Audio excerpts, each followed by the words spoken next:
तो बच्चों, इस वीडियो के अंदर हम करेंगे क्लास 10th के चैप्टर नंबर 7 कोऑर्डिनेट ज्योमेट्री का एग्जाम्पल नंबर 8।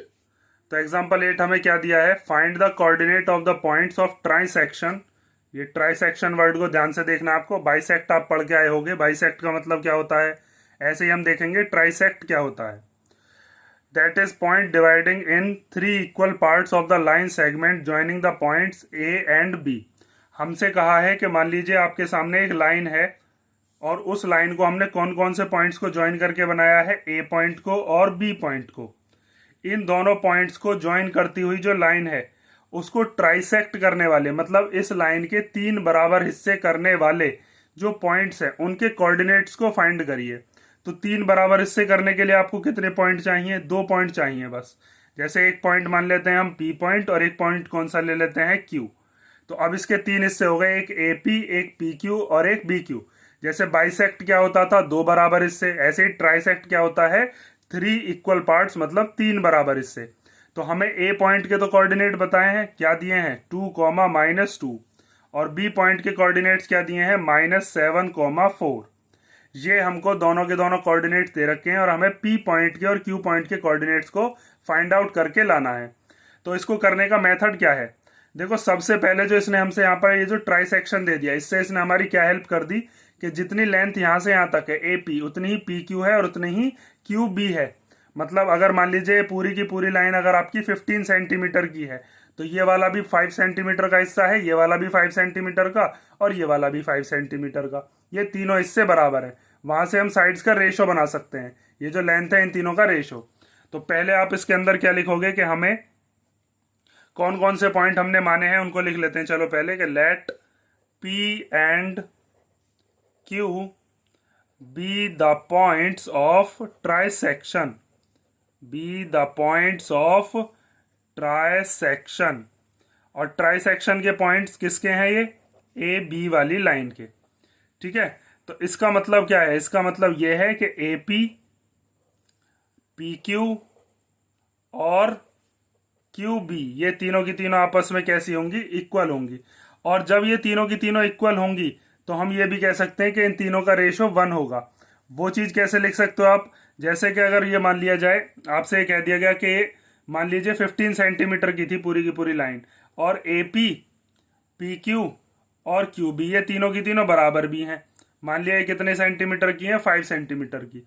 तो अगर ये 5 सेंटीमीटर की है, ये 5 सेंटीमीटर की और ये 5 सेंटीमीटर की, तो अगर हम तीनों को कैंसिल करेंगे तो तीनों का रेशो कितना आएगा, 1 1 आएगा ना तीनों का रेशो। अगर मान लीजिए आपने ये 15 सेंटीमीटर की ना लेकर अगर आपने मान लीजिए 9 सेंटीमीटर की ली, तो ये 3 सेंटीमीटर का, ये 3 सेंटीमीटर का, ये 3 सेंटीमीटर का, तब भी हम 3 3 3 को कैंसिल करते तो 1:1 ही आता तीनों का रेशो निकलने के बाद।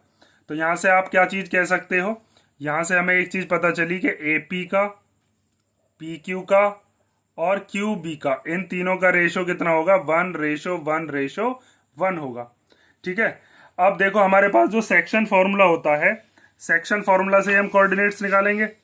सेक्शन फॉर्मूला के अंदर हमारे पास mx2 plus nx1 upon m plus n होता है, ऐसे ही my2 plus ny1 upon m plus n होता है।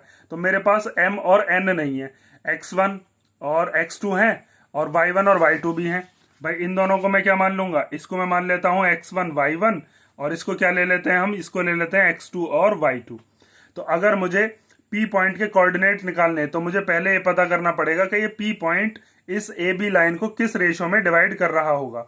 तो उसके लिए हम थोड़ी देर के लिए Q पॉइंट को भूल जाएंगे, बस P पॉइंट पर आपको ध्यान देना है। हम कौन से की बात कर रहे हैं, for the coordinates of P, for the coordinates of P। पहले हम P के बारे में बात कर रहे हैं, तो आपके सामने बस जो P वाला है आपको उसको ध्यान देना है, इसके ऊपर ध्यान मत देना 2 मिनट के लिए। ठीक है, देखो अब आगे हम क्या काम करते हैं इसके अंदर कि हमें जो ये Q वाला पॉइंट है इसको छिपा लेना है और उसके बाद हम देखते हैं कि A P ratio P B कितना होगा। पहले मैं देखता हूं A P ratio P B, अगर मुझे ये पता चल जाता है तो मैं P पॉइंट के कोऑर्डिनेट्स को पता कर सकता हूं। तो मुझे A से लेकर P तक तो पता है, ए पी कितना है 1, तो यहां से हम कह सकते हैं ए पी कितना है 1 है। ठीक है, क्योंकि रेशो कितना भी करेंगे हम 1 ही आएगा, मतलब इनकी जो लेंथ है वो तो बराबर ही है ना, ये चीज मैंने आपको अभी समझाई है यहाँ पर। और ऐसे ही अगर मैं पी बी निकालूंगा तो पी बी कितना होगा, पी बी है यहाँ से यहाँ तक, तो पी बी के अंदर कौन कौन सी लाइन है, P Q plus Q B. तो इसको हम क्या लिख सकते हैं, P Q plus Q B. ठीक है, और पी क्यू और क्यू बी ये दोनों भी कितनी दे रखी हैं, ये दोनों भी दे रखी हैं 1 और 1। तो हम पी बी इक्वल टू लिख सकते हैं कितना, 1 प्लस 1, मतलब कि पी बी कितनी हो गई, 2 हो गई। तो अब आप यहां से एक बात कह सकते हो कि A P ratio P B कितना होगा। ए पी कितना है, ए पी है 1, और पी बी कितना है, यहां से लेकर और यहां तक का ये वाला हिस्सा कितना है 2। और साफ पता भी चल रहा है भाई, यहां पर ये 1 है, फिर ये वाला 1 है, और ये वाला भी 1 है, तो ये वाला 1 है, तो ये पूरा का पूरा पी बी यहां से यहां तक कितना हो जाएगा, 1 प्लस 1 कितना हो जाएगा 2। तो हमारे पास रेशो भी आ गया, और साथ में हमारे पास x1 y1 और x2 y2 भी हैं। तो अब हम यहां से क्या निकाल सकते हैं, कोऑर्डिनेट्स ऑफ p। तो देयरफॉर कोऑर्डिनेट्स ऑफ p हम कैसे निकालेंगे, फॉर्मूला आपको पता ही होगा, वो होता है mx2 प्लस nx1 अपॉन में m प्लस n। और फिर ऐसे ही इधर निकालेंगे my2 plus ny1 upon m plus n। तो m और n की जगह पर यहां पर क्या रखोगे, m की जगह पर रखेंगे 1 और n की जगह पर क्या रखेंगे 2। तो वैल्यूज को रखना शुरू करते हैं, 1 मल्टीप्लाई m की जगह पर कितना आ गया 1, 2 कहां से आएगा 2, सॉरी ये x2 कहां से आएगा, x2 है ये वाला कितना माइनस का 7, प्लस फिर n की जगह पर क्या रखेंगे, n की जगह पर आएगा ये है m, और ये वाला क्या है, ये है n। तो हम यहाँ पर n की जगह पर क्या रखेंगे 2, और x1 की जगह भी क्या रखेंगे 2, और अपॉन में m प्लस n मतलब कि 1 प्लस 2। ऐसे इधर m y2, तो m की जगह पर कितना रखोगे 1, y2 की जगह पर कितना रखेंगे 4, प्लस n की जगह पर कितना रखेंगे 2, और y1 की जगह पर कितना रखेंगे माइनस का 2, और अपॉन में m प्लस n मतलब कि 1 प्लस 2 ये वाला। अब इनको सॉल्व कर लेते हैं बस।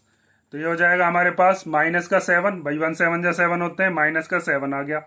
उसके बाद यहाँ 2 2 जा हो गया 4, और अपॉन में कितना है 3। इधर देखते हैं, इधर हो गया 4, और 2 2 जा कितना हो जाएगा 4, लेकिन वो कैसा होगा माइनस का, ये प्लस है ये माइनस है, तो माइनस का 4 और अपॉन में कितना आ गया 3। इसको आगे फर्दर सॉल्व करते हैं, तो यहाँ पर ये -7 + 4 कितना हो जाएगा, -7 + 4 हो जाएगा -3/3, और यहाँ पर ये 4 में से 4 गया तो कितना आया 0/3। जब हम 3 से 3 को कैंसिल करेंगे 1 बार, और 0 के अपॉन में कुछ भी हो वो 0 ही माना जाता है। तो इसका मतलब ये आ गया -1,0। ये किसके कोऑर्डिनेट्स आ गए, ये आ गए हमारे पास p के। ऐसे ही हम किसके निकालेंगे, q के।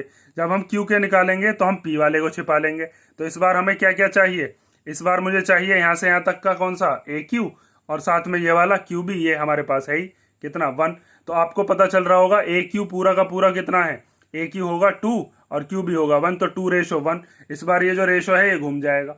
या फिर अगर आप चाहो तो Q पॉइंट के कोऑर्डिनेट्स ऐसे भी निकाल सकते हैं कि अगर मैं इस वाली लाइन को भूल जाऊं तो यहाँ से यहाँ तक ये जो PB है, अगर इसमें इसका रेशो देखूं तो ये 1:1 है, तो Q पॉइंट जो है इसका मिड पॉइंट है, तो मैं मिड पॉइंट वाला फॉर्मूला भी लगा सकता हूँ, क्योंकि P पॉइंट के कोऑर्डिनेट्स मुझे पता है। लेकिन मैं आपको इसी मेथड से बता रहा हूँ, जैसे हमने P के निकाले ऐसे ही मैं Q के निकाल कर दिखाता हूँ। तो देखो अब आगे, अब हम करते हैं कौन सा वाला, for the coordinates of Q। ठीक है, यहाँ पर देखो, अब यहाँ पर हम करते हैं फॉर द कोऑर्डिनेट्स ऑफ कौन सा पॉइंट, Q पॉइंट। ठीक है, तो Q पॉइंट के कोऑर्डिनेट्स निकालने के लिए आपको क्या क्या चाहिए, अब की बार हम कौन सा भूल जाएंगे, इस बार हम भूल जाएंगे P। तो एक तो मुझे चाहिए यहाँ से यहाँ तक का AQ, और एक क्या चाहिए QB। तो पहले मैं निकाल लेता हूँ AQ कितना होगा। तो AQ यहाँ से यहाँ तक का हिस्सा कितना होगा 2, भाई क्योंकि AP + PQ होगा ये, तो हम इसको क्या लिख लेते हैं AP + PQ। AP कितना है 1 और PQ भी कितना है 1, तो 1 और 1 कितना हो गया 2, और जो हमारा QB है वो कितना है, वो भी है 1। तो हम यहाँ से एक बात कह सकते हैं कि AQ रेशो QB कितना होगा 2:1। ठीक है, अब हम कोऑर्डिनेट्स निकाल लेते हैं Q के। तो यहाँ पर आप लिखोगे कोऑर्डिनेट्स ऑफ कौन सा पॉइंट Q। तो उसके लिए फॉर्मूला तो वही लगेगा इस बार भी, mx2 + nx1 upon m + n, और इधर की तरफ लगाएंगे my2 + ny1 अपॉन में m + n। तो इस बार m और n क्या रखेंगे, इस बार ये m है ये n है, और x1 y1 और x2 y2 वही रहेंगे जो पहले थे। तो m की जगह पर क्या रखेंगे, m की जगह पर आ गया 2 मल्टीप्लाई x2 की जगह पर कितना आ जाएगा -7 प्लस n की जगह पर कितना आएगा 1 और x1 की जगह पर कितना रखेंगे 2 और अपॉन में क्या लेंगे m प्लस n मतलब कि 2 प्लस 1 और फिर my2 m की जगह पर कितना रखेंगे, m की जगह पर है 2 और y2 की जगह पर कितना रखना है 4, n की जगह पर 1 ये रहा 1 और y1 की जगह पर कितना रखेंगे -2 और अपॉन में 2 प्लस 1 मतलब m प्लस n की वैल्यू। तो यहाँ पर 2 7 जा कितना होने वाला है, अब ये हो जाएगा -14 प्लस 2 1 जा कितना हो गया 2 और अपॉन में कितना है 3। ठीक है, आगे 2 4 जा कितना हो गया 8 और यहाँ पर ये प्लस माइनस माइनस हो जाएंगे, ये वाला प्लस और ये वाला माइनस, तो 1 2 जा कितना हो गया 2 और वो भी कैसा माइनस का और अपॉन में ये कितना हो जाएगा 2 प्लस 1 3। अब ये 14 माइनस का है 2 प्लस का है तो माइनस प्लस क्या होते हैं माइनस, तो ये हो गया माइनस का 12 अपॉन में 3, 8 में से 2 गया तो कितना बचा 6 अपॉन में 3 से इसको कैंसिल करेंगे तो 4 बार चला जाएगा और 3 से जब हम 6 को कैंसिल करेंगे तो 2 बार चला जाएगा, तो इसका मतलब ये आ गया -4,2। ठीक है, ये कोऑर्डिनेट्स किसके हो गए, ये हो गए कोऑर्डिनेट्स ऑफ क्यू। तो हमारे पास क्यू निकालने का एक मेथड और भी था।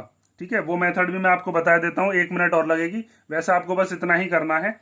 लेकिन अगर कई बच्चे ऐसे होते हैं कि जी हमने ये वाला जो क्यू पॉइंट है ये हम मिड पॉइंट से भी तो निकाल सकते थे, तो देखो अगर हम देखें तो यहाँ पर P और B का मिड पॉइंट बैठ रहा है Q, P पॉइंट हम पहले निकाल चुके हैं, तो P और B के मिड पॉइंट से भी हम निकाल सकते थे।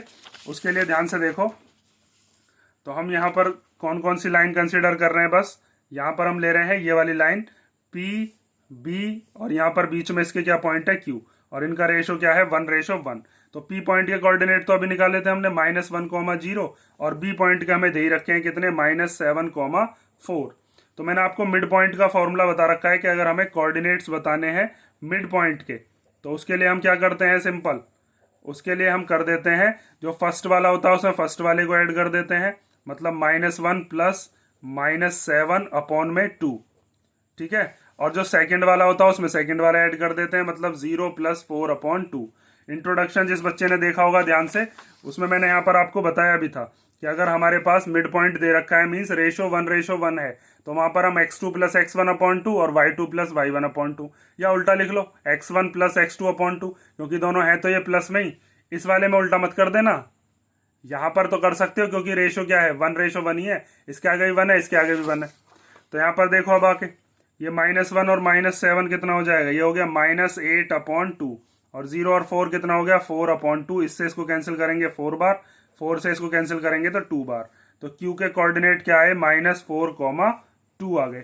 ठीक है, तो इस तरीके से भी हम निकाल सकते थे Q पॉइंट के कोऑर्डिनेट्स को। जब हमने यहाँ पर निकाले थे तो कितने आए थे, यहाँ पर भी यही आए थे -4,2 और जब हमने मिड पॉइंट वाले फॉर्मूले से निकाले तो भी कितना आए हैं -4,2। और कई बच्चे अगर मान लो पहले यहाँ पर जैसे P पॉइंट निकाला, P की जगह अगर वो Q पॉइंट को निकाल लेते पहले तो फिर A और Q का मिड पॉइंट बैठ जाता P। ठीक है, तो P में भी मिड पॉइंट फॉर्मूला लगा लेते, लेकिन उसके लिए पहले आपको Q को फाइंड आउट करना पड़ता। अगर आपने पहले P निकाला है तो Q निकालने के लिए आप मिड पॉइंट फॉर्मूला लगा लो, या फिर जैसे मैंने यहाँ पर आपको करके दिखाया 2:1 इससे कर लो।